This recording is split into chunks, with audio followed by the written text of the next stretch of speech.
Welcome back everyone to probably a far from Last of Us watch party. Certainly The Last of Us on HBO has been the breakout show so far this year. It's compelling and well made.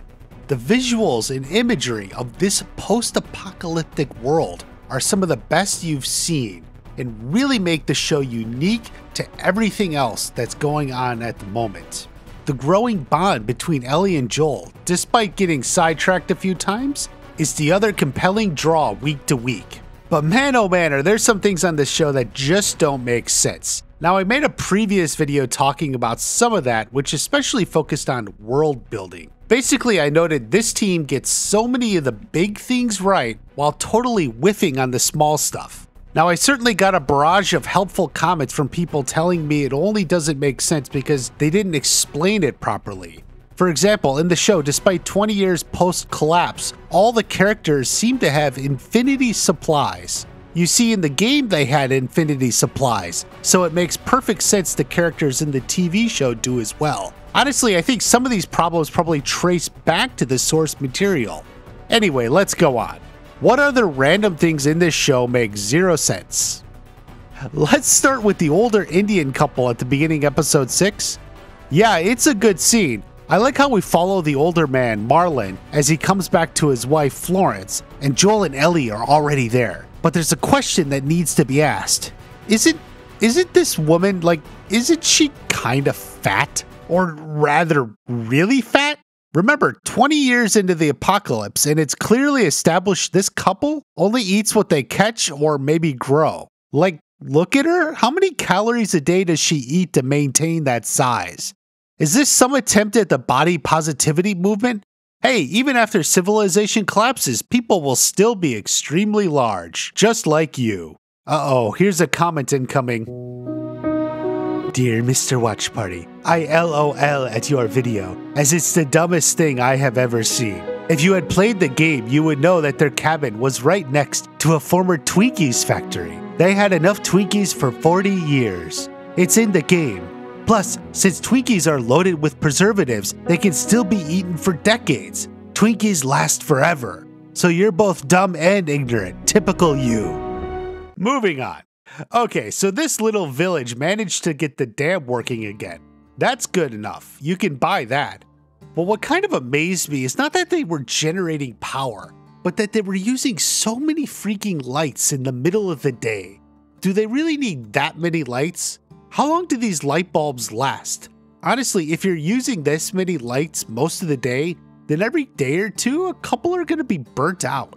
Do they have infinity supply of light bulbs? Without an industrial process, it would be a lot harder to make those by hand. Plus, you need all the raw materials. Not to mention, how is this giant room heated? Are there electric heaters? That seems to be likely, but you can't see any. Central air system with gas heaters? Just don't ask where the gas is coming from. It's funny because outside they literally have burning trash cans. I guess those are for heat? They aren't needed for light as they have way too many lights hanging up. Speaking of which, why is there an ATM machine sitting right there? Clearly everything in this village has been cleaned up and organized for their new society, but for some reason they left a worthless ATM sitting outside. Wouldn't they just move that to their dump or whatever garbage area they have? LMAO at your stupid criticisms. If you played the game, you would know the ATM machine is there as a reminder that nothing— Oh, shut up. Even if it was in the game, that doesn't mean it makes any sense.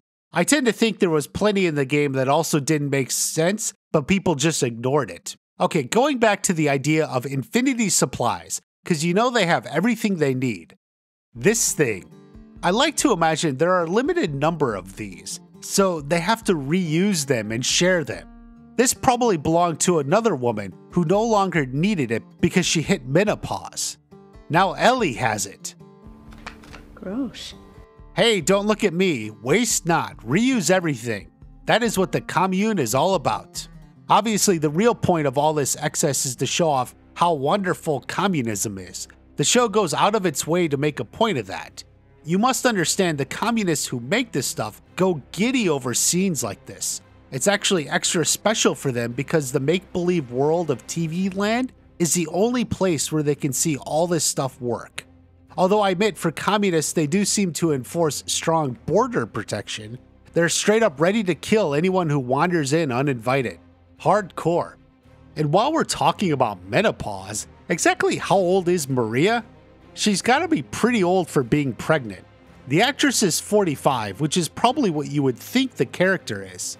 That could be true, except she specifically says she worked as an assistant DA in Omaha, Nebraska.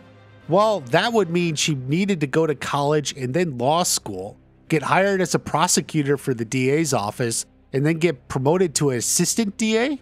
Sure, you could reasonably finish law school at 25 if you went straight from college, but even then, how'd she make assistant DA? It's worth noting the way she talks about it gives the impression she worked there for a while. It's not like she says she was just starting a career at the district attorney's office. The math really doesn't add up. Not to mention she had a son in 2000, which would be like when she started law school? Yeah, it is possible. Plenty of parents go through law school or even have kids in law school. But really, this is all too much. Clearly, they just wanted to make Maria some super successful power girl and didn't give a damn about the very world they created. Yeah, shit like this annoys me. OMFG, Watch Party, you are so dumb. You do realize some people can finish college at 17. That would mean she was 20 out of law school and had plenty of time to work for the district attorney and have her son. It's called reading between the lines. You would have known that if you didn't clearly hate women, but you're just upset because that girl laughed at your small penis that one time, though she later said size doesn't matter, which felt reassuring, except she yelled at me to put it away and never do that again if I don't want to get arrested.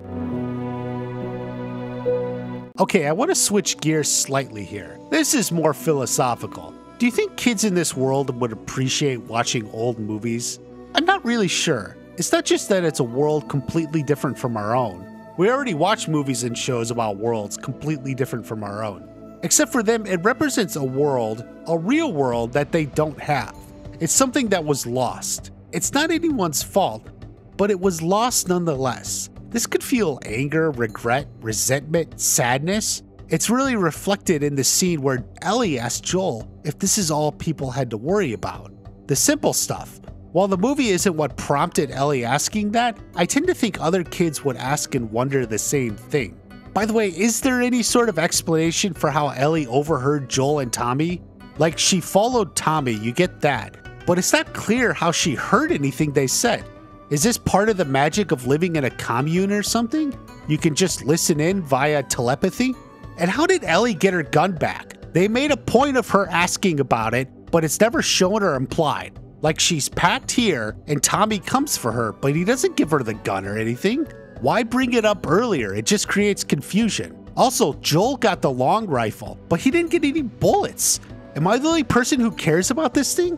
Where did he get the ammunition for that thing? How is he firing it? Okay, I need to jump back an episode. When Sam and Henry were attacked by the infected, but Ellie was able to stab them off and save them. Great.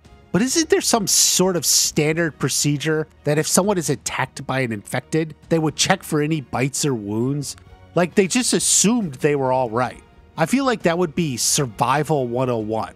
The sort of thing Joel would know. The sort of thing Ellie would have learned in school. You don't just ignore it. I actually watched the gameplay of that scene, and here I think it happens faster. Like, there wasn't time for Sam to get infected, so they didn't think about it. In the show, it looked way more intense, way more drawn out. Even the first time I watched this scene, I thought maybe they got bit. What happened?